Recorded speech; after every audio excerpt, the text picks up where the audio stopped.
Isang magandang araw po at binabati ko po kayong lahat ng mga tagapakinig. Nais ko pong ibahagi sa inyo ang aking kwentong katatakutan na aking nasaksihan sa aking kapitbahay. Itago niyo lamang po ko sa pangalang Romel, kasalukuyang 21 years old. Ang aking kwento ay patungkol sa aking kapitbahay na si Ate Lydia, kung saan siya ay nakaranas ng matinding karamdaman na halos ikawala ng kanyang buhay. Nagumpisa ang kwento noong may nakita siyang kakaibang bagay noong gabi habang siya ay nasa banyo. Kalimitan kasi sa aming probinsya ang mga banyo ay nasa labas ng bahay o ito ay nakabukod sa mismong bahay. Kaya naman kapag ikaw ay nakakaramdam ng tawag ng kalikasan ay kailangan mo pang lumabas ng bahay upang makapunta sa palikuran.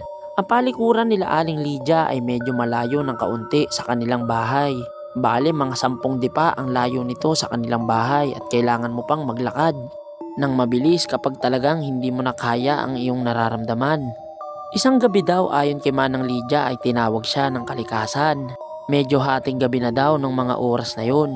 Noong mga araw daw na yon ay tulog na ang kanyang mister. Ganon din ang kanyang mga anak. Kaya naman hindi na siya nagpabantay pa sa mga iyon. Sapagkat kalimitan kapag magsi-CR ka ng ganoong oras ay kailangan may kasama ka sa labas. Nang sa ganon ay merong magbabantay sa iyo. Nagmamadali daw si Aling Lydia na pumunta sa banyo. At habang nasa CR siya ay meron daw siyang kakatwang bagay na naririnig. Tunog daw ito ng parang isang kadena na hinahatak. At dahil sa sawali lamang ang dingding ng banyo ay nagawa niya raw itong silipin. Sa di kalayuan daw ay may nakikita daw siyang isang taong naglalakad. Bale ang lugar kasi nila Aling Lydia ay medyo mataas. At sa baba naman ay palaisdaan at merong mga kaunting puno. Habang nasa malayo daw si Aling Lydia at sinisilip ang kadenang naririnig ay nakakita rin siya ng isang tao. At yun ang taong unang nabanggit niya. Ang tao daw ito ay medyo matangkad.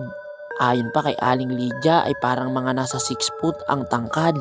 Ngunit dahil sa sobrang layo ay di niya maaninag kung may ulo daw ba ito o wala. Sapagkat sa kanyang palagay ay parang wala daw itong ulo. Maya pa ay nakita niya raw yung kadenang hawak nito na merong aso na merong 2 ulo. Alaga daw ata ito ng isang lalaking nakakatakot. Maya pa ay parang nararamdaman daw ng aso na may nakatingin sa kanila. Kaya naman ang aso ay biglang tumingin kung saan nandoon ang CR. At laking gulat ni Manang Lydia dahil parang nanlilisik daw ang mata nito. Dahil kahit daw malayo ay parang nararamdaman niya raw ang presensya ng halimaw. Sa sobrang takot ni Manang Lydia ay siya'y napabulalas ng takbo at siya'y dali-daling pumasok sa kanilang bahay. Nang makita siya ng kanyang asawa ay takot na takot daw ito at halos naliligo sa sobrang pawis. Kinabukasan daw ay tila nagkaroon ng malubhang sakit si Manang Lydia. Unang-una daw na nagsugat ang binti nito at lumobo. At mga ilang araw pa daw ang lumipas ito ay pumutok. Animo daw ito ay isang malaking paso na tila naglalaman ng maraming mikrobyo o uod sa loob. Dahil lang ito daw ay sumabog ay napakaraming uod daw ang lumabas. At tila ito ang nagpahirap kay Manang Lydia. Ilang linggo pa ang lumipas at tila lumalala lalo ang kalagayan niya.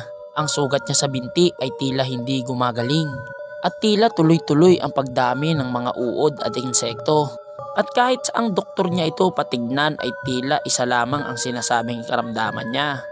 Ito daw ay ketong, bagay na hindi pinapaniwalaan ng kanyang asawa. Kaya naman kaysa tiisin niya ang mga bagay-bagay na iyon ay pinili na lang ng asawa ni Manang Lydia na dalahin siya sa albularyo. At doon nalaman ang totoong sanhi ng sugat ni Manang Lydia. Siya daw ay nabati ng isang malakas na engkanto at tila gusto daw kunin ang buhay ni Manang Lydia. Ito daw ang taong pugot na merong alagang aso na merong 2 ulo.